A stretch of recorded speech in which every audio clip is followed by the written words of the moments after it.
My name is Sister Margaret Elise. For 27 years, I wore the veil, took vows of poverty and obedience, and served under the stained glass shadows of St. Brigid's Convent. But what I'm about to tell you is not what people expect when they hear the word nun. This is not a story of hymns and healing. It's a story of silence, control, and what happens when the quiet one finally speaks. I arrived at St. Brigid's when I was just 22.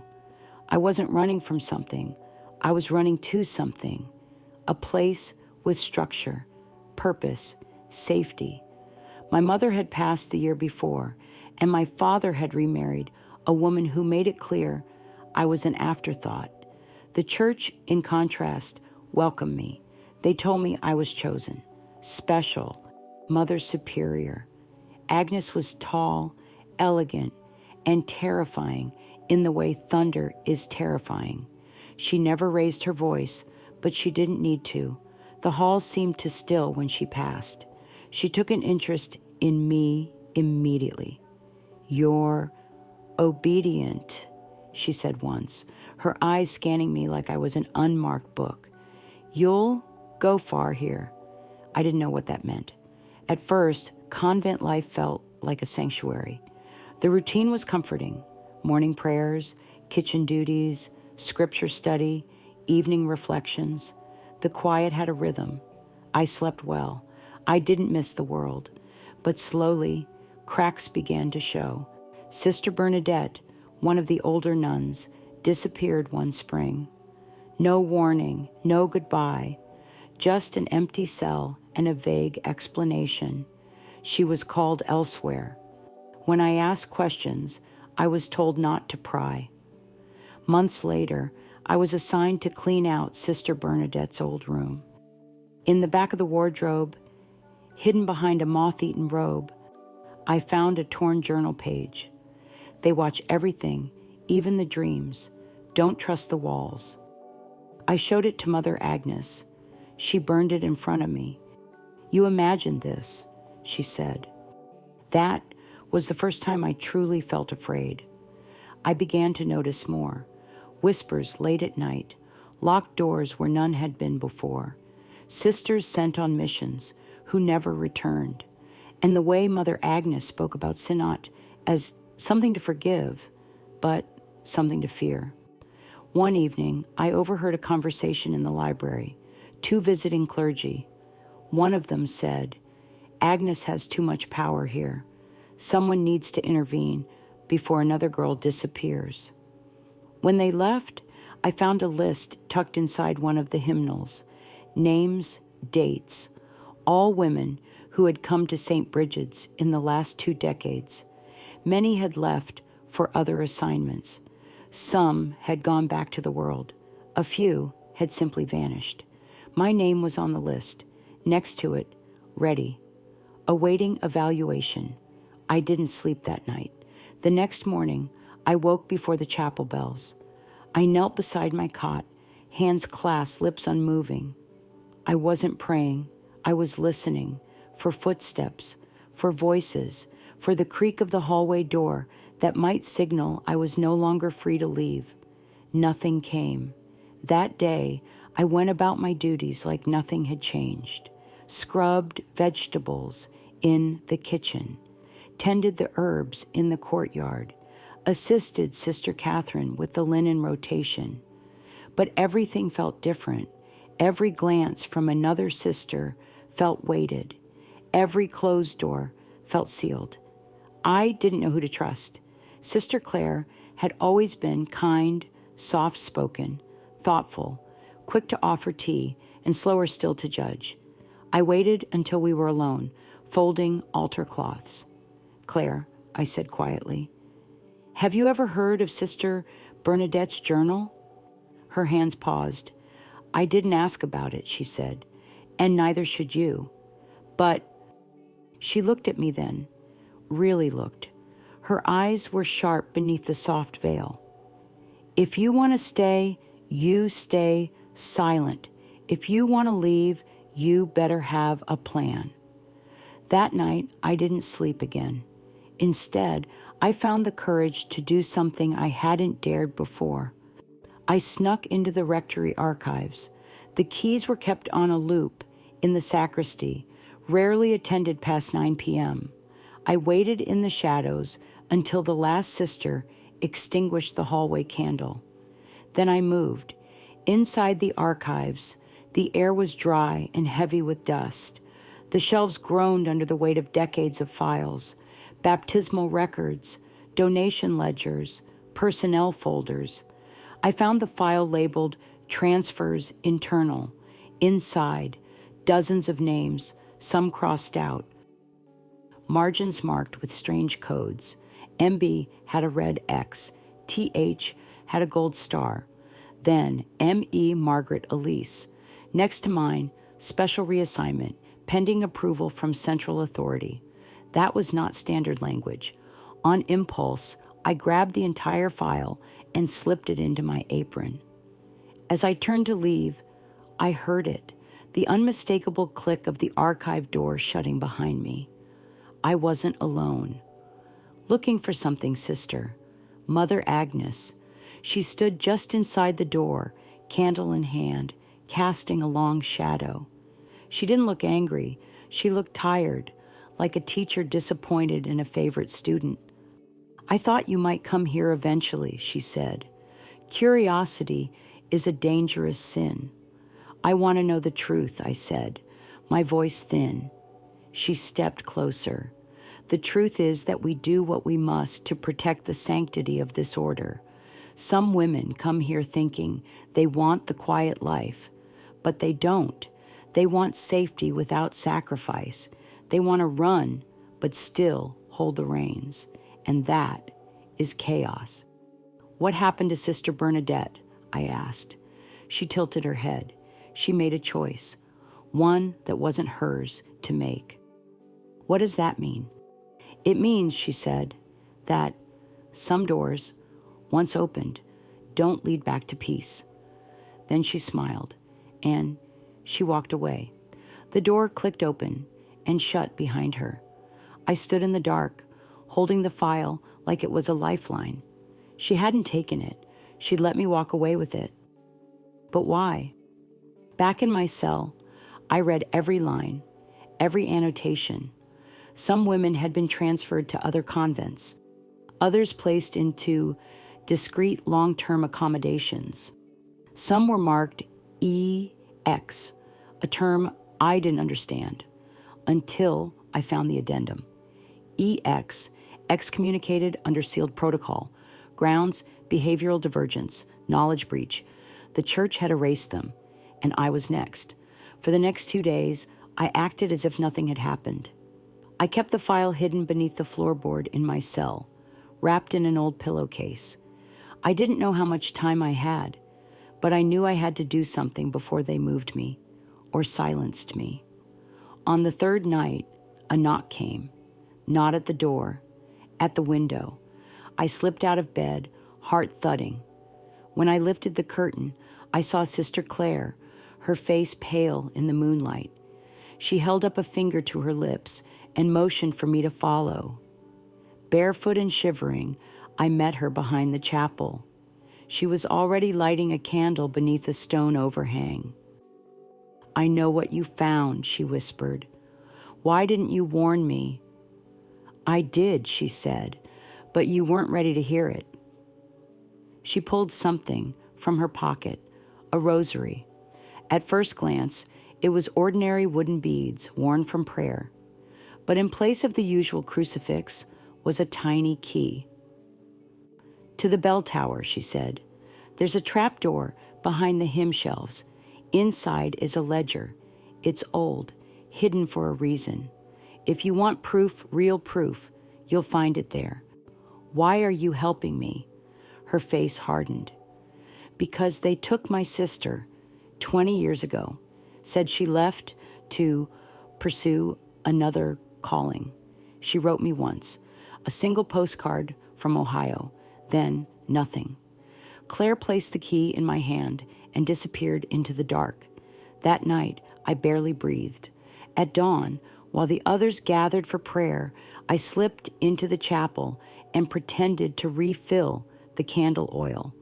When no one was watching, I ducked behind the hymn shelves and found it, a warped wooden panel that pulled loose with effort. Behind it, stairs. The bell tower smelled of mildew and dust. In the corner, beneath a broken lectern, was a small iron box. The key fit perfectly. Inside were dozens of handwritten pages, logs. Each page bore a heading: Disciplinary Record, St. Brigid's Convent. Names, incidents, signatures, not just notes about poor behavior or missed prayers. No, this was deeper. Records of questioning doctrine, of speaking out during confession, of requesting outside contact. Every entry bore a recommendation: reassignment, silence, or spiritual realignment. My own name appeared again, under the date just 2 days from now. Recommendation: immediate evaluation and potential EX designation. Subject is unstable. Unstable. Because I asked too many questions, because I wanted the truth. I took photos with a hidden camera I'd smuggled years ago, a tiny one gifted by my brother before I took my vows. I had never used it until now. I returned to my cell and sat there shaking. I had evidence, but I had no plan. If I went to the diocese, they might be part of it. If I went to the police, would they even believe me? That's when I remembered something Sister Bernadette once said, long before she vanished.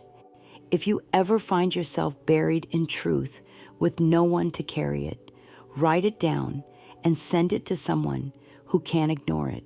So I wrote. I wrote everything. I filled 3 full notebooks over the next 48 hours.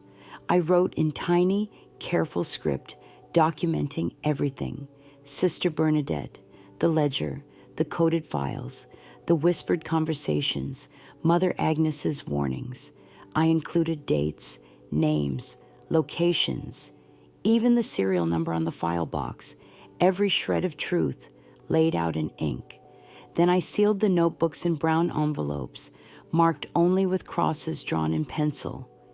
I addressed them to 5 people, one to my brother James in Vermont, one to a former theology professor I trusted, one to a journalist who had once written about abuse in another diocese, one to a local judge whose name I remembered from a parish bulletin, and one I left hidden beneath the statue of St. Lucy, behind the convent chapel, just in case none of the others made it out. Claire helped me smuggle them out. She said nothing, just nodded once when I handed her the first 2. She walked them to the train station herself under the guise of collecting hymnals from a nearby parish. She knew the risks. On the morning of my evaluation, I woke before dawn. I dressed slowly, deliberately. I braided my hair. I put on the cleanest veil I owned. I ate a full breakfast in silence, and I waited. At exactly 9 a.m., Mother Agnes came to my door. "Come with me," she said. We walked the east hallway normally reserved for visiting clergy. At the end stood a small door I'd never noticed. She opened it with a brass key. Inside, a plain room, a table, 2 chairs, a recorder. Already seated was a man in a gray suit, his collar stiff and high, his eyes sunken and alert. He introduced himself only as Father Dorn. "We've reviewed your behavior, Sister Margaret," he said. "There have been concerns. Do you understand?" I nodded, saying nothing. He asked questions about my obedience, my loyalty, my distractions. Did I believe in the order's authority? Had I recently felt the pull of secular ideas? I answered simply, calmly, without tremble or tear. Mother Agnes watched, expression unreadable. Then Dorn reached into his folder and pulled out one of the photos I'd taken, one of the ledger pages. My stomach dropped. "Where did you get this?" he asked. "I don't know what that is," I replied. "You took it," he said. "Don't lie." "I'm not lying." He stared for a long moment, then slid the photo back into the folder. "This matter will be reported to the Archdiocese," he said. "You'll be confined to reflection quarters until a determination is made." "Of course," I said, but I knew I wouldn't be staying. That night, I left. Claire unlocked the rear gate. I wore civilian clothes from the donation bin tattered jeans, a hoodie, and an old coat. I carried nothing but the camera and a small Bible. She handed me a bus ticket and hugged me once, tight. "If you ever make it out," she whispered, "tell them everything. For all of us." And then she turned and walked away. I boarded a midnight bus, headed north, sitting near the back, face to the window. As the convent faded into the dark, I felt something rise in my chest, not fear, freedom. The bus hummed through the hills of upstate New York by morning. I hadn't slept, but I didn't feel tired. I felt like my bones had finally stopped shaking after years of holding everything in. When I arrived in Albany, I headed straight for the only place I thought might believe me, the newspaper office of the Hudson Standard. I asked for a journalist named Elena Ruiz. She had written an exposé on diocesan mismanagement a few years earlier. They told me she didn't work there anymore. I stood there in the lobby with my hands wrapped around the notebook under my coat, trying not to cry. The receptionist must have seen something in me because she leaned over and said, "She teaches now. SUNY campus, journalism." I found her the next day. She didn't recognize me, of course, but when I showed her the photographs and the first page of my notes, her eyes changed. She told me to come back at 7 p.m. after her lecture. That night, I sat across from her in her small office, telling everything, every name, every secret, every door that was never supposed to be opened. She recorded it all. It took 6 hours. When I finished, she leaned back, her hands trembling slightly. "You have no idea what this is going to cause," she said. "I hope it causes everything," I replied. She took copies of the documents and promised to begin verifying immediately. I gave her a second set of names, women I believed were still alive, still out there. I didn't know where, but maybe they were waiting for someone to break the silence first. A week passed, then another, and then the article hit the front page. The St. Brigid conspiracy, inside the secret expulsions of a religious order. It didn't name me, but it quoted me. It referenced my records. It told the stories of Sister Bernadette, of Claire's sister, of 5 other women who were never seen again. The fallout was instant. A statement from the Archdiocese, disturbed by the allegations. An internal inquiry was announced. Donations to the convent dropped. Reporters showed up at the gates. And one morning, Claire called from a payphone. "You did it," she whispered. Then she hung up. I moved into a small studio apartment in the city, using a stipend my brother arranged. He didn't ask questions, just said he was glad I was safe. The silence of my new life was different. It didn't ring with fear. It pulsed with possibility. I bought houseplants, learned how to make omelets. I even adopted an old rescue dog named Lucy, who snored louder than most storms. And still, every Sunday morning, I lit a candle by the window, not for prayer, but for memory, because memory, once freed, burns with a quiet heat that never dims. Months passed. St. Brigid's convent was placed under formal review. Mother Agnes retired under what the papers called exceptional circumstances. A Vatican delegation visited quietly and quietly left. The church spoke in hushed tones of healing and moving forward. But some doors, once opened, don't close so easily. I testified twice, once to the Internal Church Commission and once in a civil inquiry. I didn't wear my veil. I wore gray, like the sky on the morning I took my vows. I spoke clearly. I didn't look down. Elena Ruiz's article sparked a wider movement. Other women came forward, some from St. Brigid's, some from other convents across the country. Their stories were different, but the patterns were the same: isolation, silencing, transfers that became disappearances, families who never heard back, sisters who were told to pray harder, be quieter, disappear better. Eventually, the movement was given a name: The Quiet Veil.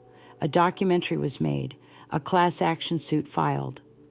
And somewhere in the middle of it all, I stopped being afraid. I began to speak in public, not as an enemy of faith, but as a reminder that institutions built on silence are not sacred. They are dangerous. The church changed, slowly, not enough, maybe never enough, but policies were reviewed, oversight added. The list of EX designations vanished from official use. One afternoon, I received a letter in handwriting I hadn't seen in over 2 decades. It was from Sister Bernadette. She had made it out. She'd been living under a new name in Oregon, working in a small bookstore, never knowing if what she ran from would find her again. She ended the letter with, "You did what I couldn't. Thank you." I cried when I read it, because I realized for the first time in years, I no longer felt alone. I still live quietly. I still light my candle every Sunday. Sometimes Claire visits. She brings apple pie and stories about the women she now helps. Young ones considering religious life, older ones trying to reclaim it on their own terms. We sit on the porch. We talk about Sister Agnes, about silence, about power, about what comes after fear. And when the sun dips low behind the city, we don't feel haunted anymore. We feel heard. If you've ever wondered what becomes of the women who vanish behind church walls, know this: some of us make it out. And when we do, we bring the whole truth with us.